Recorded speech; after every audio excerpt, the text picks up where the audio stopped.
Chapitre 6. Le bébé hurleur ne bouge pas. Daniel voit Brigitte au restaurant. Brigitte est vétérinaire. Brigitte est vétérinaire au Canada. Brigitte mange au restaurant. Elle n'est pas vétérinaire pour les hurleurs. Elle est vétérinaire pour les lions et les tigres.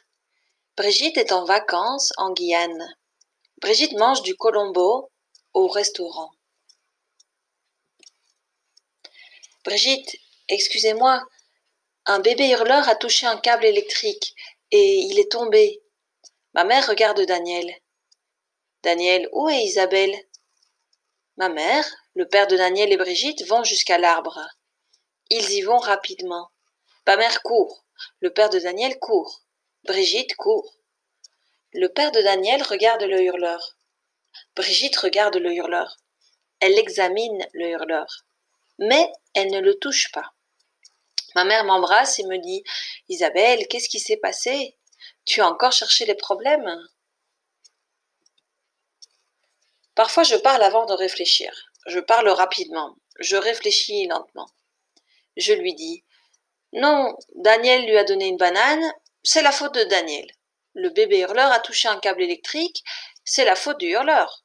Je ne cherche pas les problèmes me trouvent. » Daniel me regarde. Il ne me dit rien. Daniel dit à Brigitte « Est-ce qu'il est mort ?» Daniel, c'est grave, c'est très grave. C'est un bébé.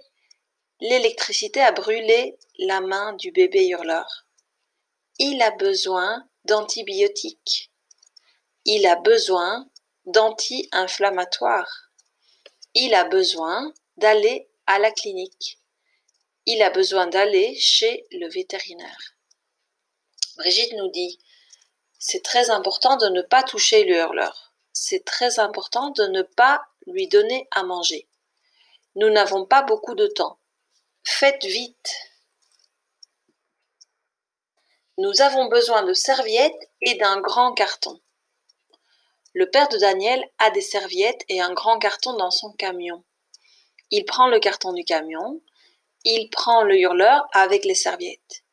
Il met le hurleur dans le carton, il ne touche pas le hurleur.